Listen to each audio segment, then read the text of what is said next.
Okay, so today we're going to talk about texture and form. It's supposed to be just texture, but I think we could knock them both out today. So texture comes in two ways. You have your tactile texture, like actual, like if you have an orange and you have the orange actually has a texture to it, or a lemon. Either of these, they have an actual texture to them. You can take a look. That's tactile or actual texture. You also have visual texture, which is implied texture. So you can't really touch it like a real orange, but it would have the texture of.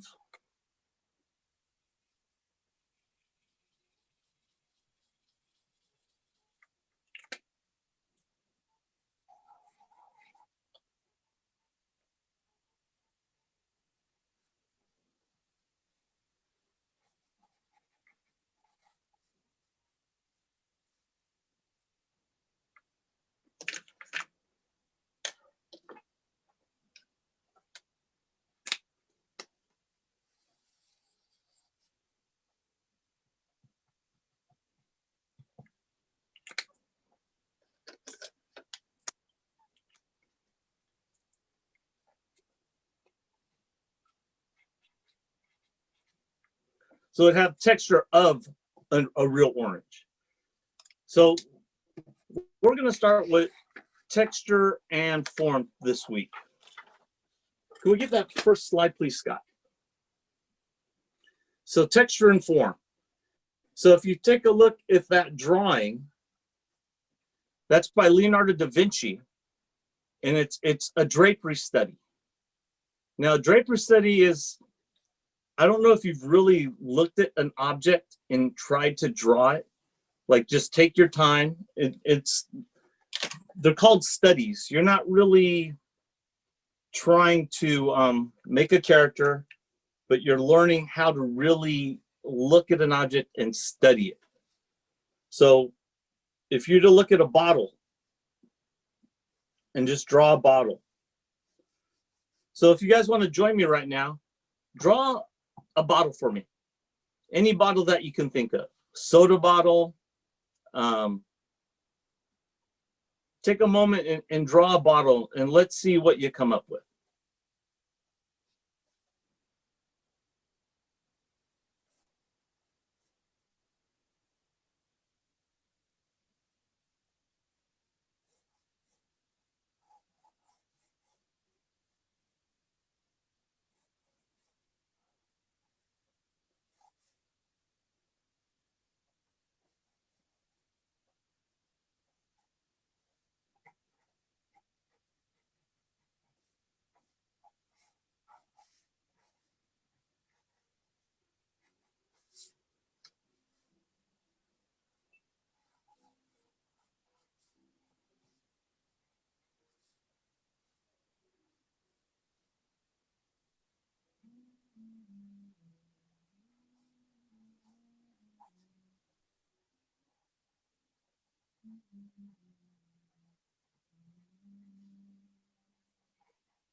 So did you guys get a bottle down?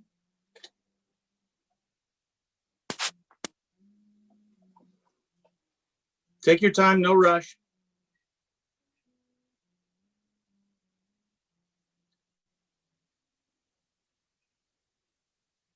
Did you do a bottle, Evie?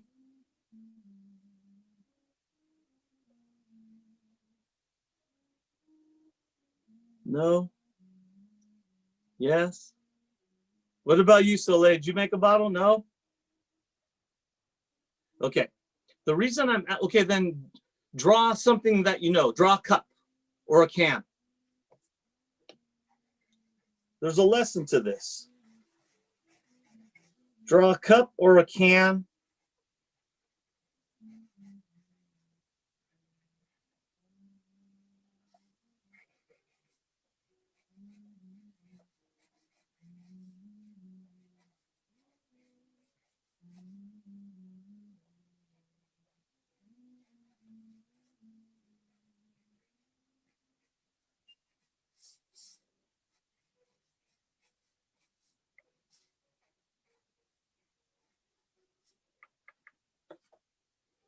Did you draw anything for me, Laura?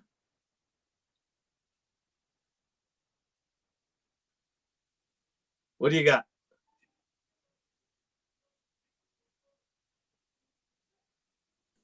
I made a thing of boba because why not? And yeah, there's other stuff on the page, but okay. No, good. The reason I'm asking everyone to draw a bottle, a can, a cup is because that a lot of the things we see around us, we think we know how to draw them, but we've never really looked at them to draw. So I've sat before and I've had drawn the coffee cup at breakfast one morning. At college, we did a study. The instructor asked us to draw a bottle, a lamp. And so when you're around, to study once in a while, take something that's just right in front of you and see how well you can draw it. You know, it's good to draw from imagination, but it's also good to study what you're doing or what you're drawing, because you'll use that as a foundation for something else. So when we talk about texture, let's take a look at this next slide. Texture is the general sense. The word texture refers to the surface, like we showed you the orange, or the proportion of its parts. And then it's also is a texture is description of if it's smooth, rough, soft, hard, coarse, matte, or glossy. So on the left bottom, we got real grass, which is tactile and actual. And then on the right, we have the visual and implied texture, which is the art version of it. So if you take a look at the objects I drew, we got a bottle, a can, and a cup. Now, most of these textures are all going to be smooth. So how do you portray something smooth? There's different ways to do it. Part of it is we covered on week 3 color, which makes a difference. So if I was going to do a cup, for example, like a gray coffee cup.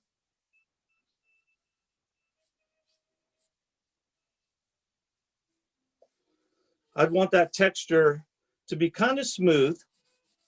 It's not going to be rough.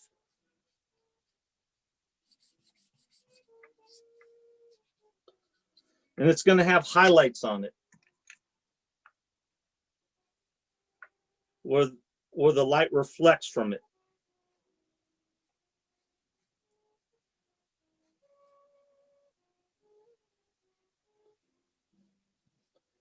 Now, if I wanted this cup to be rough, I'd probably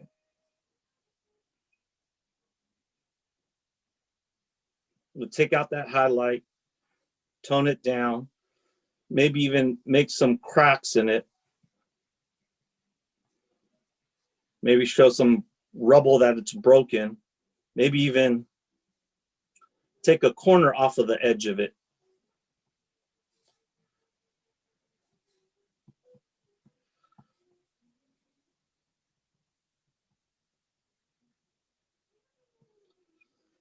And it's just kind of like cement. If you ever look at cement,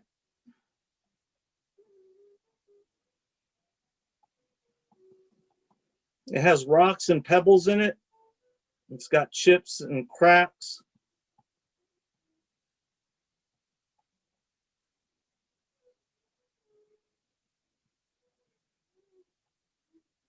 It's not smooth, it's rough. Can anyone else think of other textures for drawing, that you can compare? Like some of your characters, what are some of the textures you use for your characters? I have a technique that you can use to get like a good 3D picture. So if you wanted to draw like this right here, you should probably start drawing like little lines, like little curves right here. Okay. You can make 3D lines. Okay. Good. And then you can add more details later. Yes, good. You're going to be, you're talking about what we're going to be hitting up pretty soon, and that's form. And form is right along the lines you're talking of, Nathaniel. It's where you add lines. Now, like on week 1, we talked about lines, and one of the lines that we briefly talked about, it's called contour lines. So if I took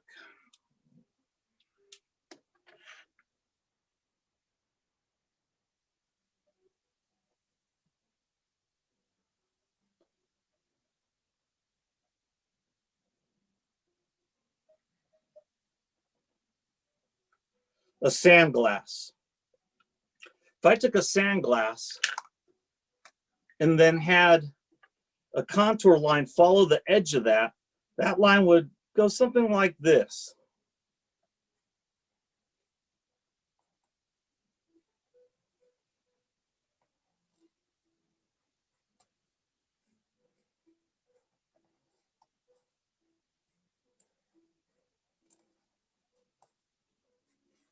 And so what you're talking about, Nathaniel, is exactly that. By doing this, that's going to touch up on our next subject, which is form. So when we talk about form, we talk about taking a shape, which is 2D, making it 3D. So let's take a look at our next slide, and that talks about form.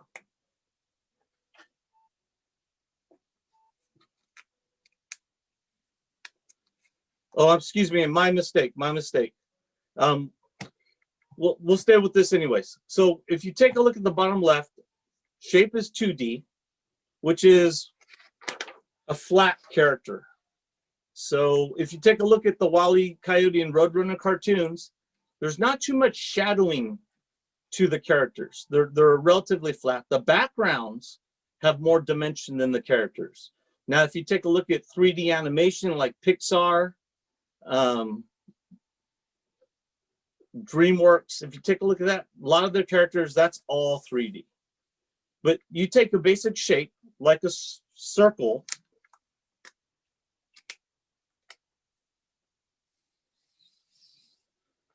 now what do we do to make this circle dimensional? We want to add volume to it. Any suggestions, anybody?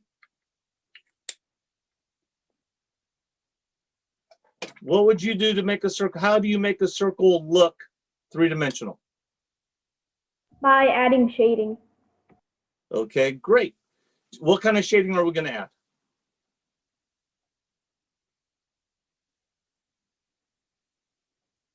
Okay, let's take a look at our next slide, which is called light on form.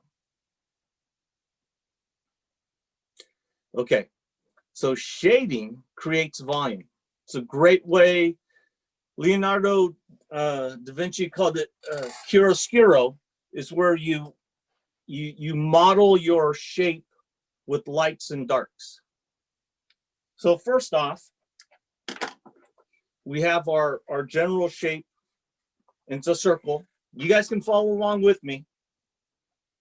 So I have this thing called charcoal powder.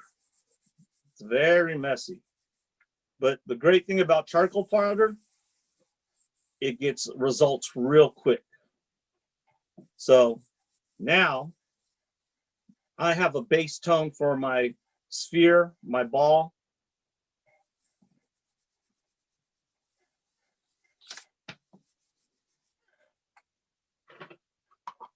Okay, so there's the several parts to that last slide we took a look at.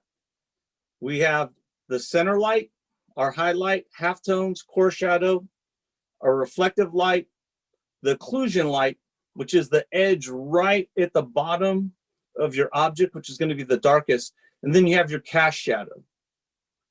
So I am going to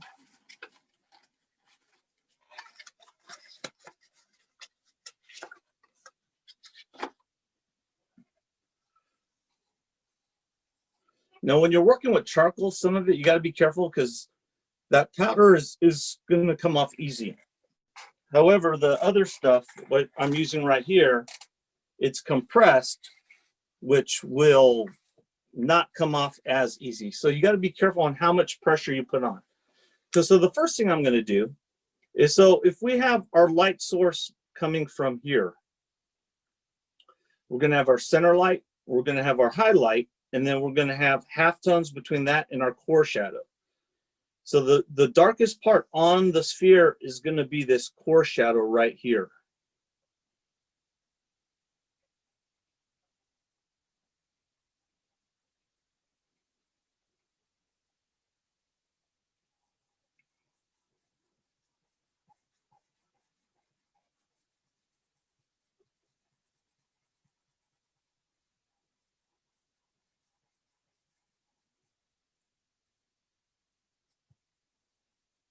Our occlusion is going to be the darkest edge, and then we're going to have our cast shadow, which is created from the object to the light. So you're going to have reflective light, which just comes from the surface. So if this was sitting on a white table,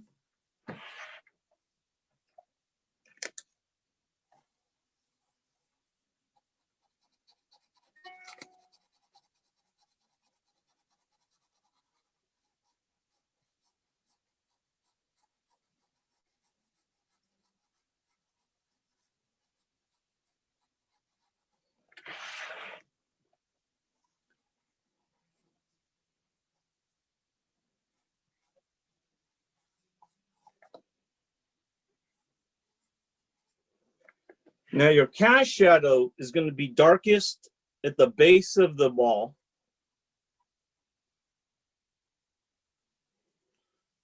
And it'll fall off. And your edges next to your object are going to be sharper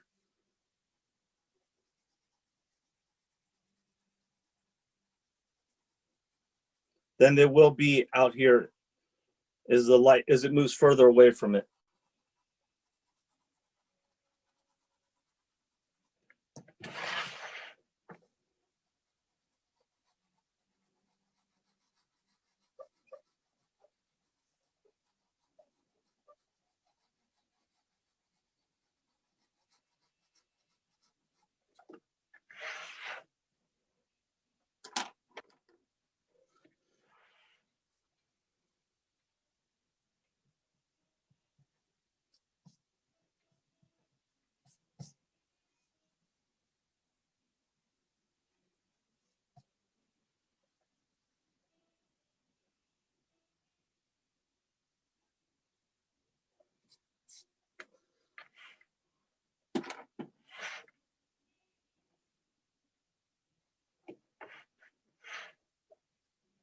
And so depending on what type of texture you want to put on your ball, so if you wanted this to be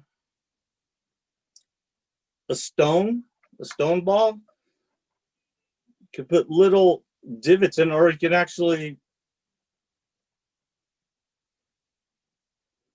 you wanted to put a crack in it,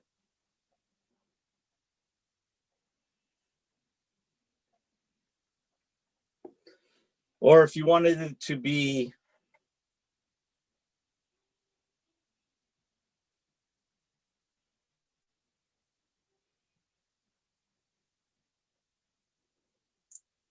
suppose you wanted it to be a coconut.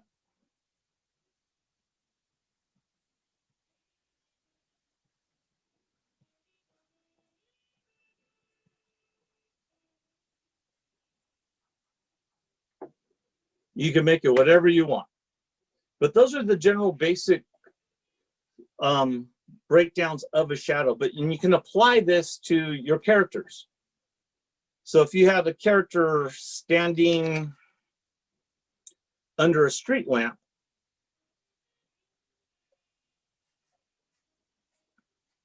if you had a character under the street lamp and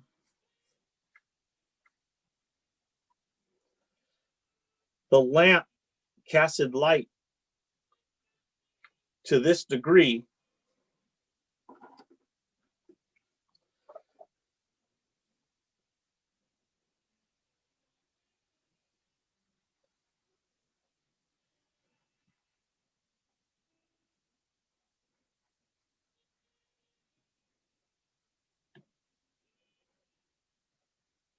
Suppose they're walking down the street. Okay, and suppose it's raining.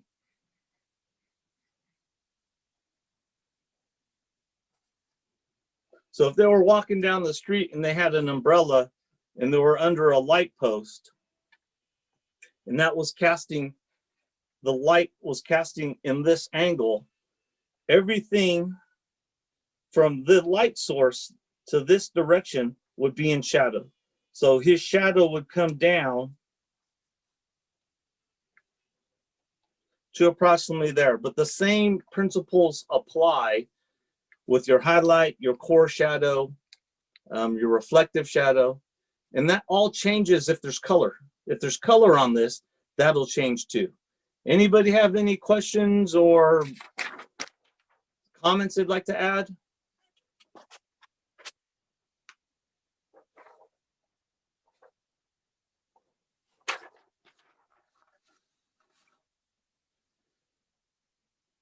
Soleil, what are you working on? Right now, I'm just working on the mannequin part of my character. But since we're working on shading and shadows and reflections, Okay. I started making a character with like a box head. So I'm making like a radio head type of character. Okay, good, good. And see, and don't forget to use what we talked about, your line, you got color, texture, and then form. We're covering texture and form today. So you can do a lot of things with depending on your materials and what you're using, you can create all kinds of different textures.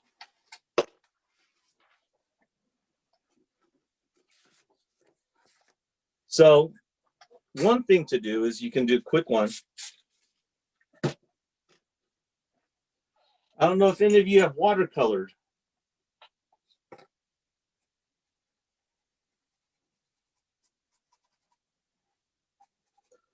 But watercolor can make all the difference on especially the paper you use.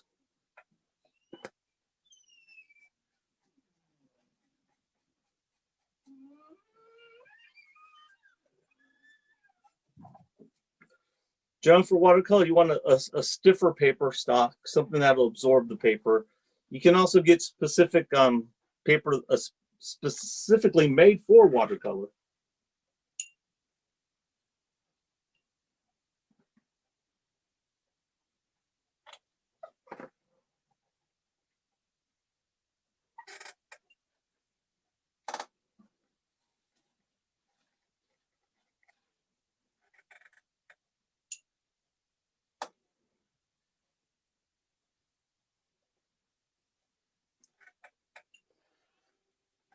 Watercolor is it can be challenging, but once you start learning the basic principles of it, it's one of the more forgiving forms of art. Oil is too. It takes a while for oil to dry. Acrylic is a little more challenging. You have to work fast and you have to work relatively clean. And if you get acrylic in your clothes, good luck in getting it out without using scissors because it will not come out. Acrylic is a plastic-based paint.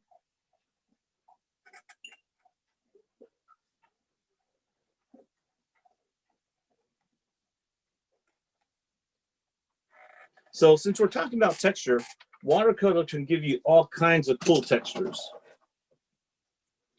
So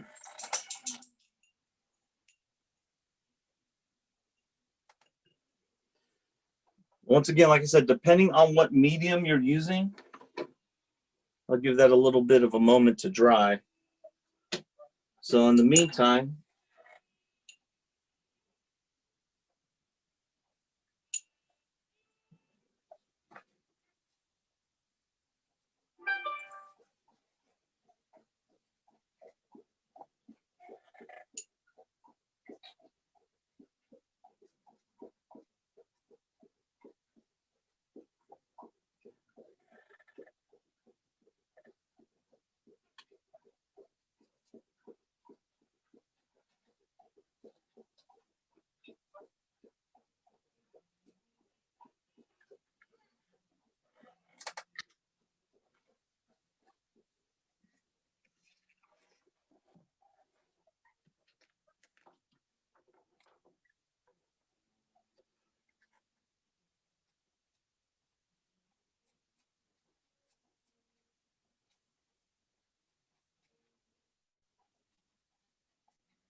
So watercolor can give you like a landscape, a quick landscape. You can also use it for all kinds of different things too.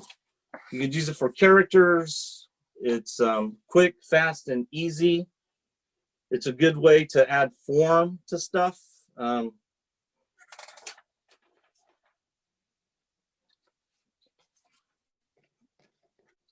I was doing a small watercolor demonstration earlier. And with this, I was just blocking in basic forms. So once you get your basic forms in, Grogu, good call, nice eye. Once you get your basic forms in, it's a quick way to get an idea down. So if I wanted to, I could go back in, I could either play with it more and play with the colors, or I can go back in and start putting detail in if I wanted to.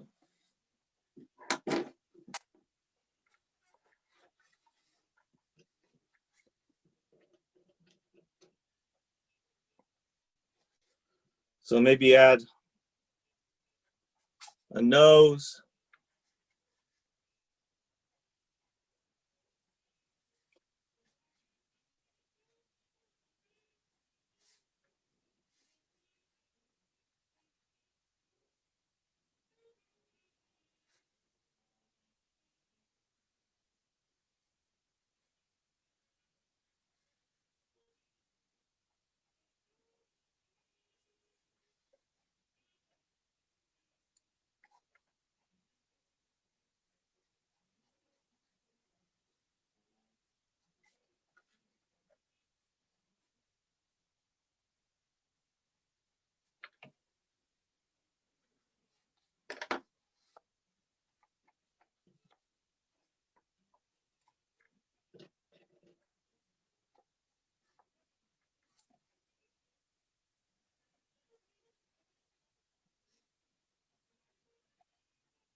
Peter would like to share his bottle.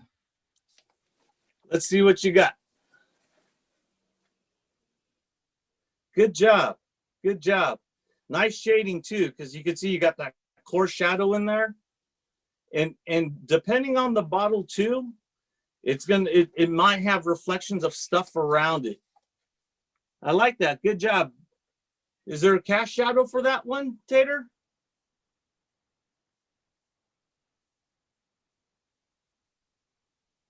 Okay, but so far so good.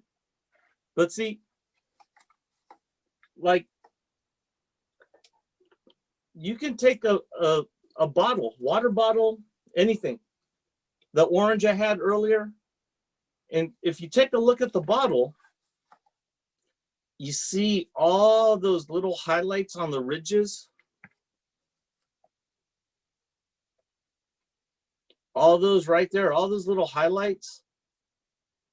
That's basically the white of the paper, or if you're using white, that's the white. And then water, it's not clear, it's actually a little bit of a gray. And then it's also going to reflect or pick up. You see the green behind it also. So when you're drawing bottles, it's a tricky thing, but it's a great way to practice. And it doesn't have to be anything this complex. It could be, you know, a simple soda bottle.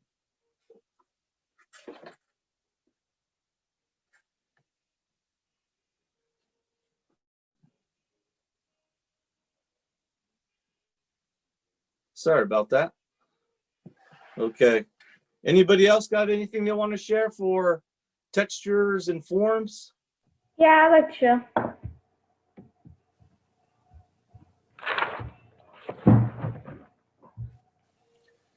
Good job.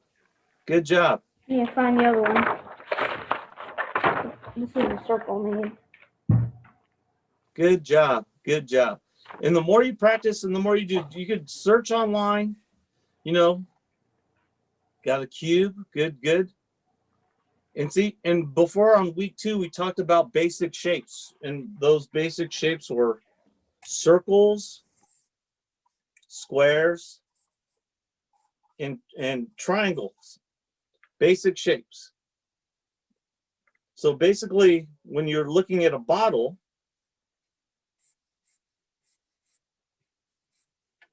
it's basically a rectangle on top. You got a circle underneath it, and another rectangle. And there's your bottle. The triangle can be used to make a cone, you know. Triangle can also be used to make a pyramid, but it depends on what you do with it afterwards, what you do with the coloring and the shading afterwards to give it that form. Well, thanks for sharing, Tater and Nathaniel. Anybody else want to share just yet?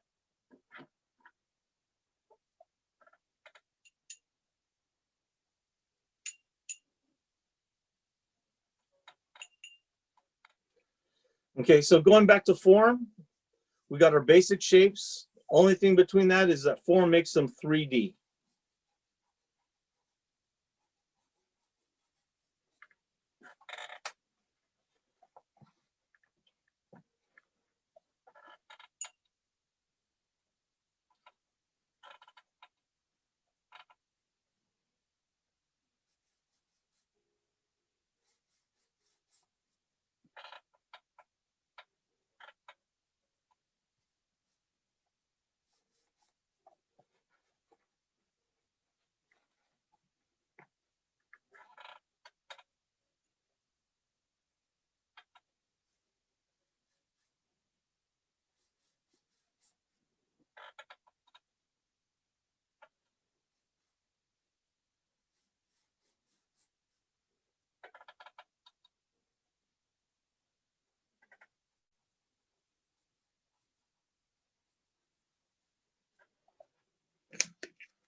What's your question, Tater?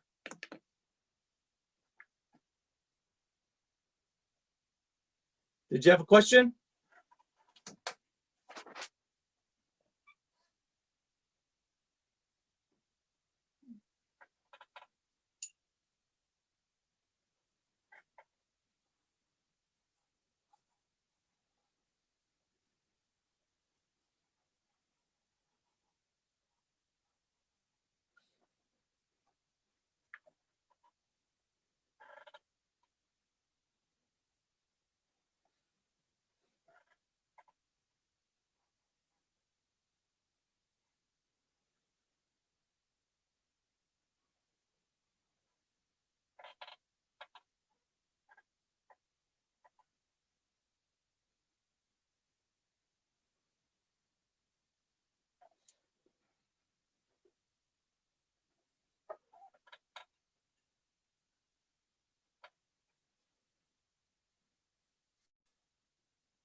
So if I had white, I would have hit this with white here, and here, and here.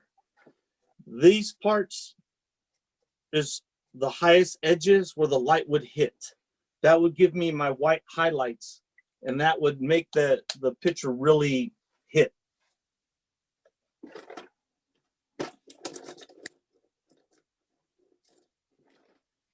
But like the core example we had for the ball, we have our center light, which is this light area here. We got our highlights. Our halftones are right here in the middle. We have our core shadow, which isn't at the far edge. It's almost at the edge, but in the middle, it's not exactly to the end. We got reflective lighting right here, right in this little spot. We got our cast shadow, which should be darker at the base, where our occlusion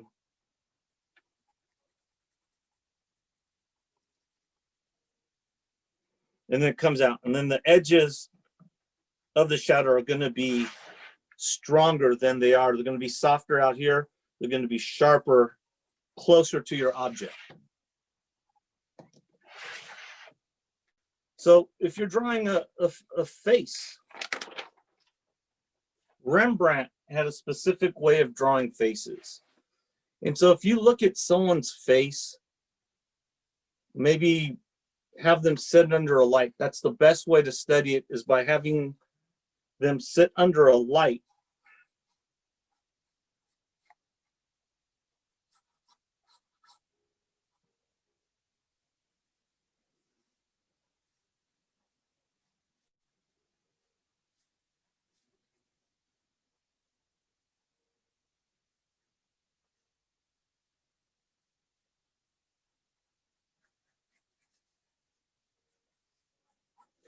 And when people have shadows, your shadows are generally going to be the same place on everybody.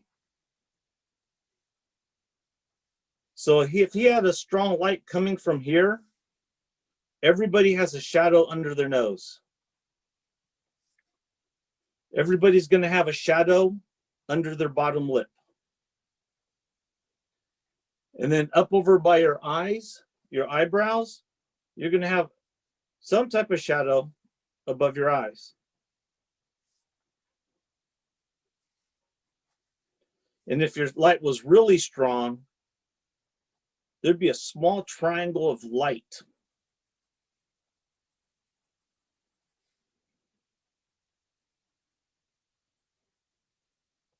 on the opposite cheek. If all of this was dark, this top opposite cheek would be the only thing in light because it's forward. But this would help you flesh out your characters so that there's more meat to them on the bone, so that there's more volume, that they're solid, they're real. Not unless you're going for a flat character. If you want your character to be flat and you know, kind of like The Simpsons, where there's not much volume and you want that, that's fine. But if you want to draw something and you really, really want to draw it, like looking at a plant, just look at a plant or something in your house that you like, or a stuffed animal, then draw that. Draw that with the texture. That texture will make all the difference. Like a teddy bear.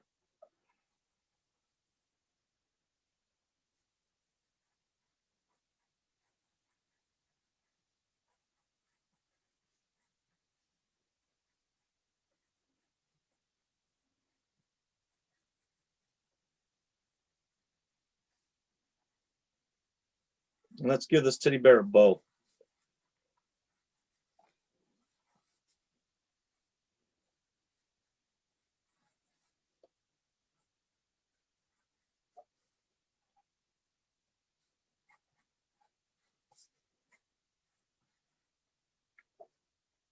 So if you're drawing a teddy bear, well, we talked about texture.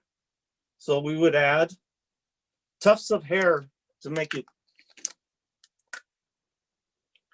You can make curly hair.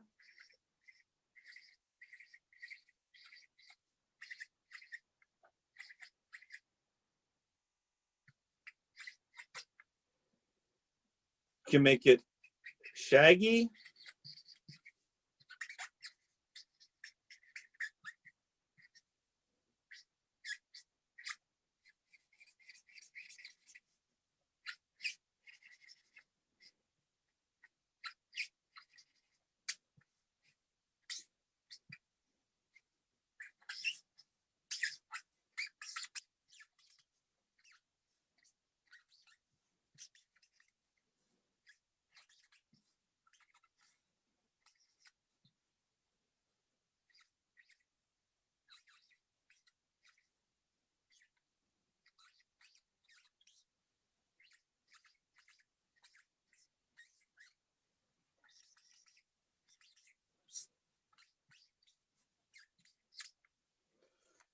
But then from here, you can add, like Nathaniel said before, if this bear was wearing a suit, we could put pinstripes on the suit. So the suit,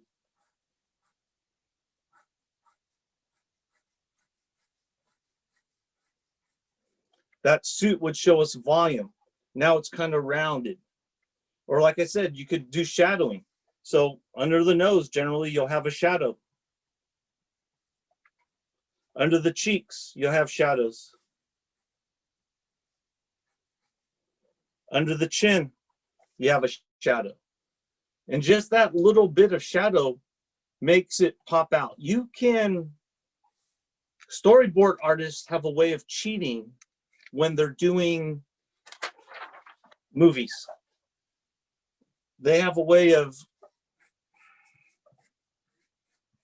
suppose this is a storyboard panel, and I have a person walking.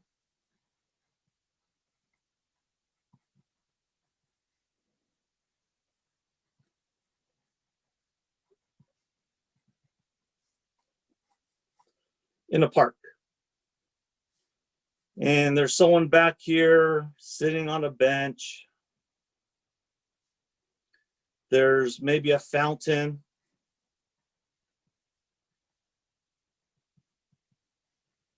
Some trees. Buildings across the street. Now I'm going to share with you a storyboard secret. It's not a secret, it's a convention that a lot of storyboards in the professional business use. My friend worked on Frozen, he worked on The Incredibles, he's worked on a lot of stuff, and he's one of the main storyboard artists up at Disney. And one of the things they do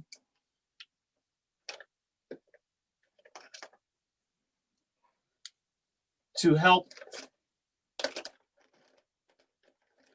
create a scene is think of 3 tones, 3 values. And if you want something to be focused on, that's what you want to make. So suppose I want this guy to stand out.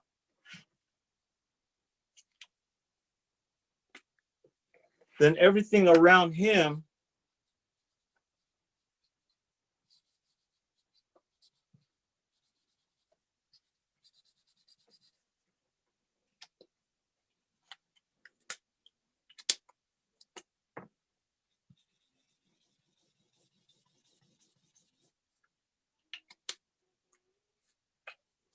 is going to be a darker value. So they generally use 3 tones. They use a dark, a middle, and a light tone. So now if I have the middle tone in the background, a dark tone in the middle ground, and then a light tone in the foreground, your focus is going to be here.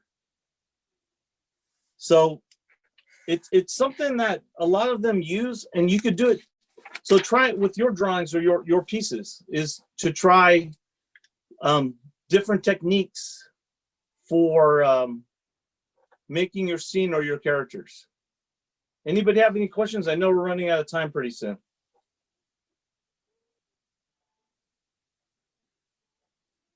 You guys doing okay? What you working on, Evie? I just finished the bottle. Let's take a look.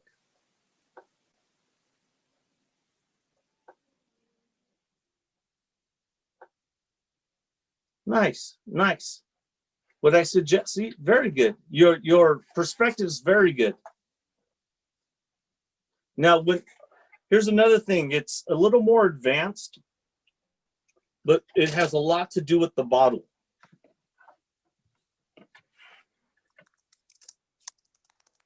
So if you have a circle, if you took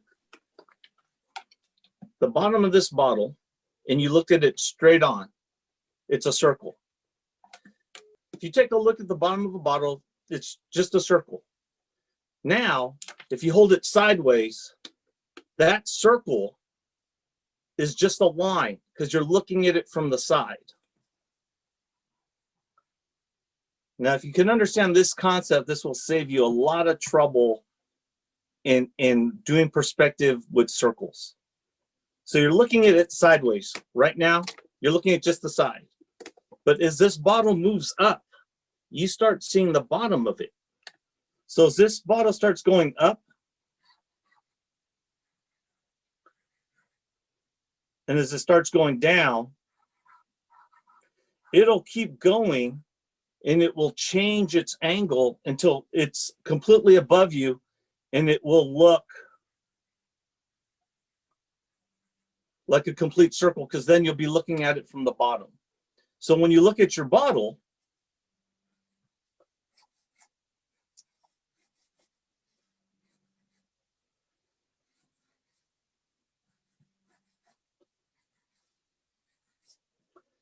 the middle of this circle, let's say, is right here. So as you move it up, that ellipse, that circle becomes an ellipse, and it keeps changing position. And the further high up it goes and the further down it goes, it's going to change its angle. So when you're drawing these certain things, whether it's a can or a bottle, keep in mind if this is the top edge of that can and you're looking up at it, as it comes down, at one point it's going to be at your eye level, which is your horizon line, and then it drops below it, and then it's going to be beneath it. So then that curve is going to face the other way. I hope that makes sense to you guys, because it's a very valuable lesson to learn. Anybody have questions about that? But your guys' drawing skills are very good. But take your time to look at stuff. Look at stuff around the house. You know, your remote control, your TV. And then take a look at the way the angles are. Because like your box head. Who had the box head? Was that you, Soleil? Okay, so your box head. If your box head is above the horizon line, all of these are going to go to the same vanishing point. Now, this is a little more complex because it talks about perspective. But you guys are serious artists, so I know you guys want to know this stuff. So if your box head guy is standing,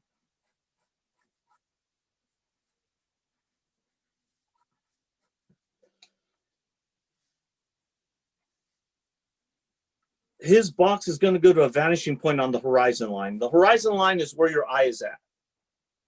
Whether it's up here or down there, wherever you're looking, that's your horizon line. And that's where your points are going to meet. So the further above, now let's take a look at this angle that's happening here. If you take a look at your box head, these angles are all different. They're not. Now, when we, this trick, we learn to make our box. It's a fun little trick, but it's not correct because the back of the box is further away from you. So perspective would make it smaller. It wouldn't be the same size. So technically, it's a nice drawing, but it's incorrect. So for your box head guy, each of these angles right here are going to be different. This length here and this length are going to be smaller. So if you wanted to draw a proper perspective on that box head, you would try to find like some imaginary vanishing point that you could go to, but that would also work for his feet, his shoulders. If he was carrying a lunchbox, same thing, that lunchbox. Now look at this. That lunchbox is below the horizon line. Now look at where the lines are going. They're going up.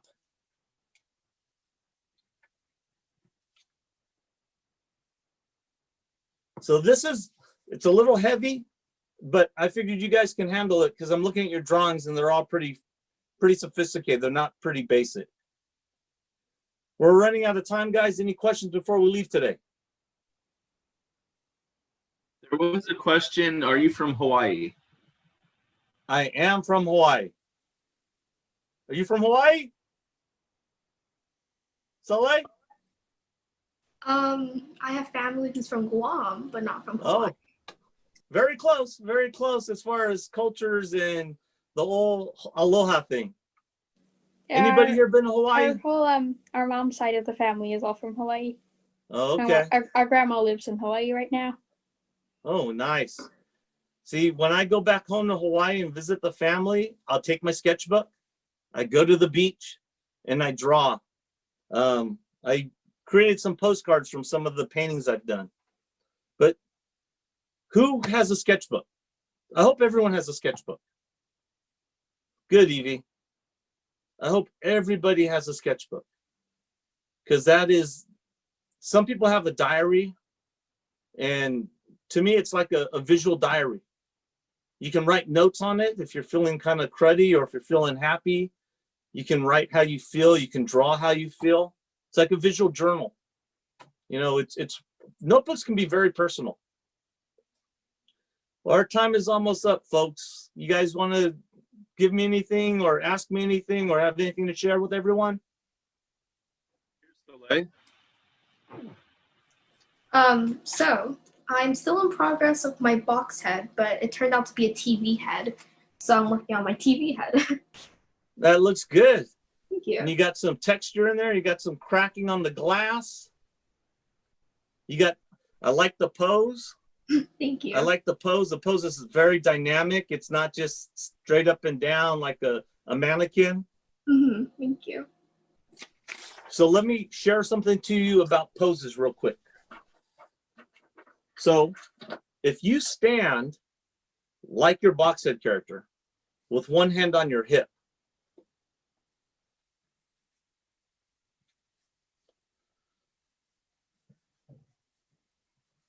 notice something. Your shoulders and your hips, what do you notice?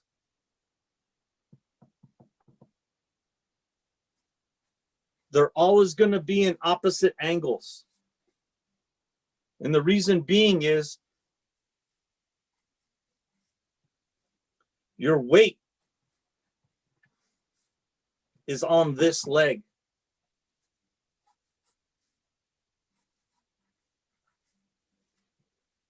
So when you're standing, when you see someone standing, take a look.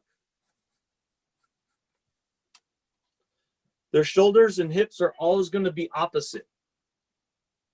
And it's if you're going to draw someone standing, that's the best way to draw him. Drawing them like this, not very interesting. Not unless you want them to look like a butler. Or if you want them to look like an older person. But the way something stands, posture, it all works. Line, shape, color, texture, form, space, value. Value we kind of touched up on today because we used a lot of it in form. But you guys are making good progress. But do me a favor. If you guys want, do me a favor, take some time between now and next week if you come back, draw me a bottle. Sit down, put a nice light on it. It doesn't have to be a clear bottle. It doesn't have to be, draw me a cup or a lamp, but put a light on it so that you can see those nice shadows or a ball or an orange. Okay, everybody, I think we're wrapping up unless you guys have something else for me. Thank you, Evie. You good, Laura? Thank you. Thank Thank you. Aloha, everybody. Thank you. Thank you for your time. All right, Taylor. Bye, Good job, everyone. you guys. Thank you, Scott. Thanks, Darrell. Bye. Thank you. Aloha. Aloha.